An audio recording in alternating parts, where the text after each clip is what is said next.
Manifest, The Gift, Chapter 1. Who Woke You Up?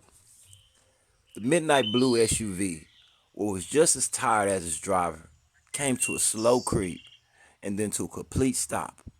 Neither could go any further. The driver watched water from Lake Pontchartrain quietly roll in and then back out. It was 6:54 p.m. and the sun, finished with his work for the day, floated out the sky like a hot air balloon back to his home. After being up 34 hours straight, the driver's eyes were heavy like dumbbells. The adrenaline that had driven him this far was all spent. He gave in to the sleep calling his name and nodded off and started to dream.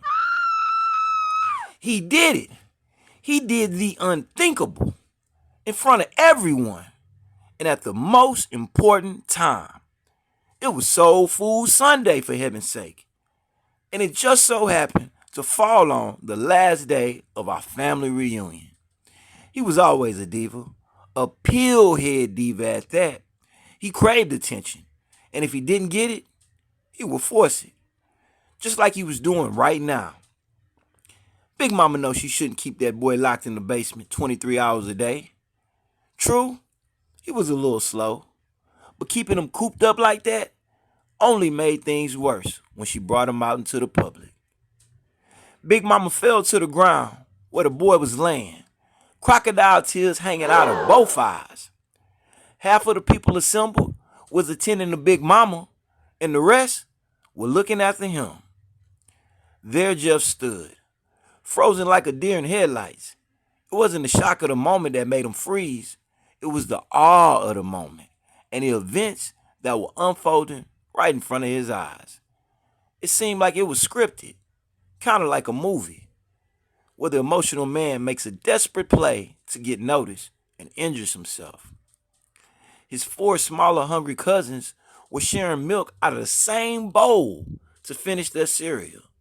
After one got through eating his cereal, he poured his unfinished milk into his next brother's bowl so he could start his cereal. Kind of like an assembly line. Their mama called that keeping them together. But we all knew that this was some hood rat bullshit. They sat there together, one eating and watching, and the others just watching, waiting their turn. They thought what was happening was funny. They were completely undisturbed by the chaos unfolding just a few feet away. Even at their young age, they were used to hood shit, bullshit drama. They had witnessed countless times their mama cussed each of their daddies out. Their mama was special too. She had 3 children and 4 baby daddies. The smallest one of the bunch was also the roughest, whereas each of his other siblings had a different man they called daddy. He had 2. The one he grew up with for the first 4 years of his life, and the other man who took his place afterwards. You see, the first man thought he was the daddy, but as the boy grew and his facial features became distinct, he started to question, was the child really his? So he got a DNA test. The results came back and proved that he wasn't the father. He was crushed and humiliated. The real father turned out to be a dude from around the corner and was also a close friend of the guy who thought he was the daddy in the first place. The boy's mama often affectionately referred to herself as a bad bitch, which was an appropriate title because she was in fact both bad and a bitch. Auntie Ada saw the craziness unfolding in front of the boys, yelled at them, and said, "Y'all take y'all little asses inside and go to sleep. Go to sleep right now. And I mean that." It was 1:11 p.m. in the daytime, but the boys knew better than to push Auntie Ada's buttons. She was quick with the belt and an expert with the switch. In fact, she had whipped every child's ass that had grew up in our family at least once, which earned her a reputation and a shadow that towered over both the young and the old. The passed out body on the ground juked in convulsions as the mouthful of pills tap danced in his tummy, and exploded like fireworks. With the help of others, Big Mama regained consciousness and climbed to her feet, just in time to watch the body on the ground spew out explosive vomit, which hit a few of the family members knelt over next to him. "Somebody call 911! Somebody call 911!" The scream blared out. The words echoed in Jeff's ears in an inaudible way. He was trying to decipher. Was this moment really happening? We was used to strange things happening at family gatherings, like Cousin Tammy coming out that she was gay after having all these babies and baby daddies. Episodes after emotional episode from different members of his immediate family left Jeff stuck in place. He had raced to put out so many fires most of his life that turned out to be only fire drills that he still couldn't decipher. Was this real or was this fake? But this by far was the biggest shitstorm ever. Growing up, family members tussled for attention and acceptance that to them was more valuable than all the diamonds and gold on Gucci Mane's neck. The inner struggle started from the top down, with older members tussling for position with the younger members in an attempt to keep the limelight. Paramedics rushed in and pushed Jeff to the side. Big Mama saw the ERs and regained her full Big Mama strength, that loving spirit that had guided the family this far. She began to pray. She prayed the Lord's Prayer. She called on the Lord's name for help in this time of need. The paramedics were performing emergency duties. The boy that had passed out again and lay there flat as a board and motionless. Jeff wanted to pray, but he couldn't move. The surreal events unfolding were just too much to compute. He looked around for a director to yell, "Cut!" He always wanted to be the favorite, and the mere thought that Jeff had gotten a big break in Hollywood and he didn't had drove him over the edge.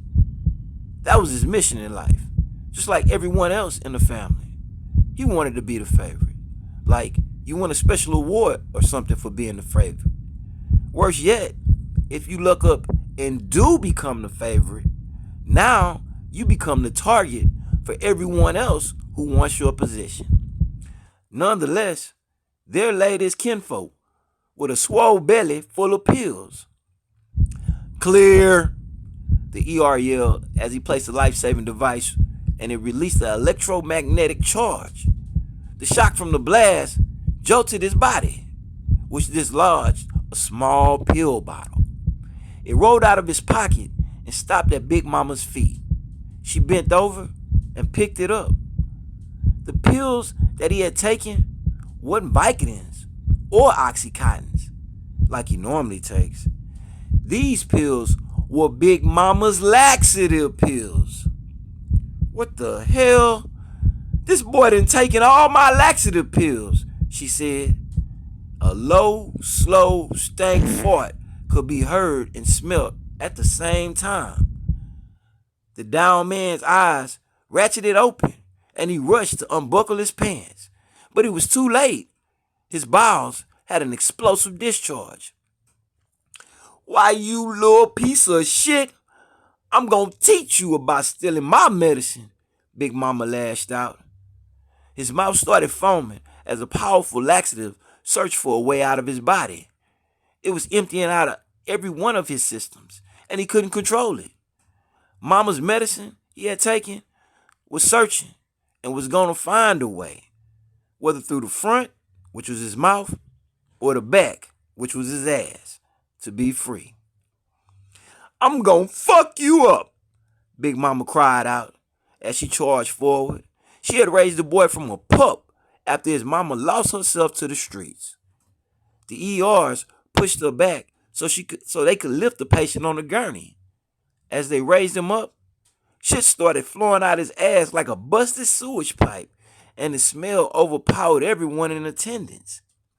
He wasn't dead. He was alive. But just like most of those gathered thought, he was full of shit. Jeff still stood there motionless. Was this real? Did he intentionally take just enough pills to cause a scene, but not finish the job? That went outside his diabolical thinking. All the family had gathered and came from far and wide. This was the opportunity of a lifetime to star in an unforgettable performance. He deserved an award, really, for some of the acts he had pulled in the past, but this was by far his dumbest move ever. The police arrived, late as always, riding on quarter horses. One of the officers climbed down from his saddle and approached the paramedic, who spoke to him.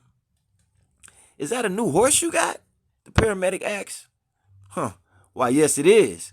We just rescued him from a local criminal horse trafficking syndicate. He was used for. And before the officer could pull the last words out of his mouth, the horse spotted Cousin Tammy with her titties poking out, dropped his horse man meat, and charged towards her. The officer finished saying the horse was sexually abused and had become a mating horse. Cousin Tammy hauled ass and ran from the fast approaching horse. But since she was top heavy, gravity pulled her down and she tripped and fell. The police horse stopped over her and wham! Hit her with his horse man meat right in the face. The police officer finally got a hold of the aroused beast and drug him away from Tammy before he could have his way with her. I'm sorry, ma'am, the policeman said. At the same time, the paramedics lifted the man off the ground and used towels to try and soak up the shit that was still pouring out his ass. As they wheeled him into the ambulance, Big Mama, who was following close behind, stretched out her hands to try to reach her baby, but she slipped on some of the shit in the grass and fell face first, just like Tammy. The impact from the fall pushed her dress up, revealing her adult diaper, which was soiled and had shit stains on the back. But those stains she had didn't come from the boy laying on the ground. So where did they come from? Jeff looked to his left at the police officer trying to corral a horny horse away from Cousin Tammy. Then looked to his right at the shitty situation Big Mama and Cousin Jim Bob was in. Then he looked down at the plate of barbecue chicken, mac and cheese, and potato salad that he was holding. He shrugged his shoulders, sunk his white plastic fork into the now lukewarm mac and cheese, sighed, and took a bite. As the paramedics were wheeling Cousin Jim Bob away, you could hear him yelling, "Don't let him take me! Don't let him take me, y'all! I ain't got no medical insurance. They gonna keep me hostage." This concludes Chapter 1 of Manifest.